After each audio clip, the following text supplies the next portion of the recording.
د انسان دپاره ایمان در ټولو قیمتي شی دی. مال دولت خپله د انسان بدن دومره قیمتي نه دی،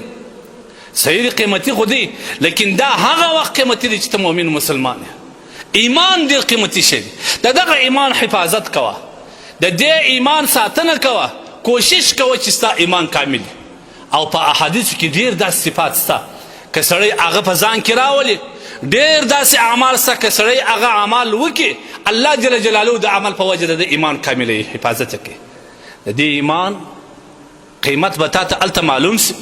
چې ته کله د زکندن په وخت باندې کلمه ووایې، الله دې مفتي ټول ته نصیب کړي. او د آخرت په ورځ د دې ایمان په ذریعه باندې د دې ایمان په وجه الله ستا سره کومې ښېګڼې کوي،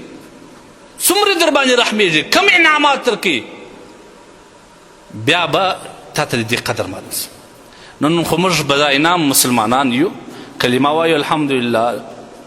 منځونه کو، عبادت کو، لیکن هغه صفات چې د انسان ایمان کاملوي، هغه اعمال چې د انسان په دې سره ایمان محفوظه کېږي، ایمان یې کاملېږي، هغوی ته موږ نشا ورګرځولو. یو د هغه اعمال څخه چې د انسان ایمان ورباندې کامله کېږي، د انسان د ایمان حفاظت ورباندې کېږي، هغه دا د مسلمان ورور سره محبت کول. د مسلمان سره به نفرت نه کوي، مسلمان ته به په حقارت باندې نه ګورې. که چیرې دې د مسلمان ورور سره نفرت کوئ، په حقارت او سپکه دې ورته کتل، دا ستا ایمان ته غټ خطر دی. ولا که دې بیا ایمان کامل سي، حجونه به دې کړي،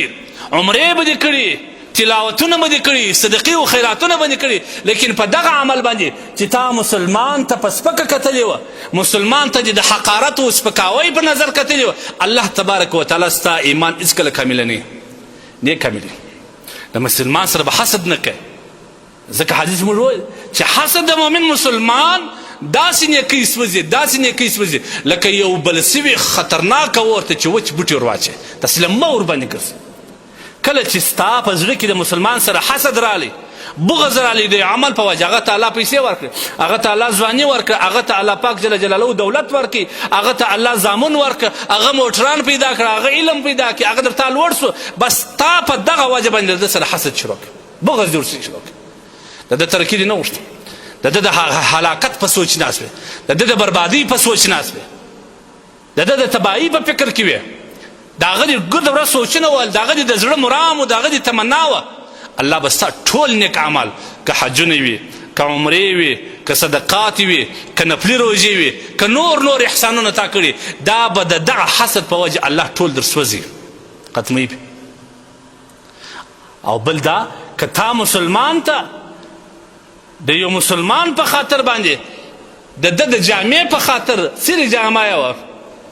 د خلوک ډک یا په خلو ککڼ جامه یې وه، ککڼې جامې یې اغوستې وې، چاودلي لاسونه یې وه، غریب و، مسکین و، د دغه مسکنت و غربت و د دغه خسته حالات په وجه تا دته په سپکه باندې وکتل، ګویا ځان دې د الله د عذاب مستحق وګرځوئ. یا د مسلمان عیب دې ښکاره کړي،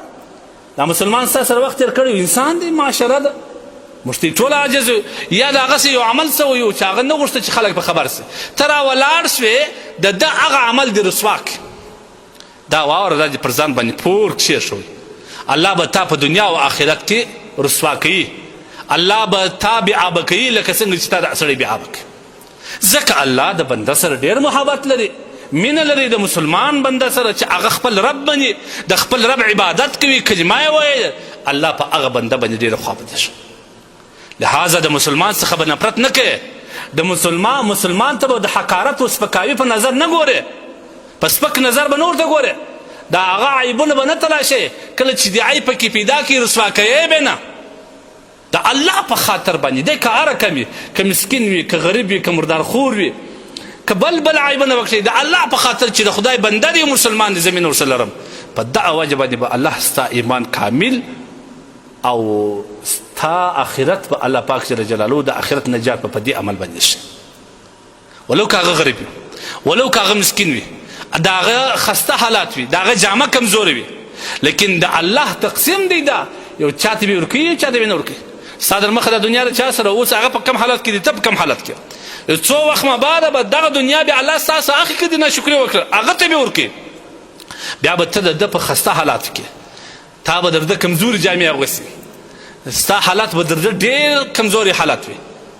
نو قطعا د انسان د شکل په وجه د انسان د صورت په وجه د انسان د فقر و مسکنت په وجه د انسان د رتبې په وجه باندې انسان څه بد مه وړه هغه ته د حقارت په نظر مه ګوره دا د الله مخلوق دی الله پیدا کړي لکه څنګه چې ته پیدا کړې هغه الله دی هم پیدا کړی دی هغه الله جل جلاله د ده مینه هم الله تبارک وتعالی سره سته ځکه هغه مسلمان دی تو مسلمان دی ولو که هغه بنده ګناهګار زموږ په خالق کې مسله واوري که یو څوک ګناهګار وي د هغه مسلمان څه به بد نه وړي د مسلمان په خاطر د ده د ګناه څه بد یوسه د ده د دې عمل څه بد یوسه پر دې باندې خوابدی څه ځینې ده ته ډاډ ده ته دا سزا ورکړه چې دی په دې پوه شي چې زما د دغه ګناه په وجه خوابدی دي او بیا به دی دغه ګناه پرېښولو ته مجبور سي لیکن بد به نه ځینې وړي په زړه کې به دې بېرته د مسلمانوالي په خاطر مؤمن ورسره وي محبت به دې ورسره وي ځکه د ګناه څخه چې په ده کې ګناه شته په ما او تا کې لس چنده خو ما او زار ښکاره نه دي ده ته معلوم نه دي لهذا د مسلمان په حیث د هر مسلمان سره مینه او محبت پکار دی ډېر مینه پکار دی دغه مینه انسان هر ځای ته رسوي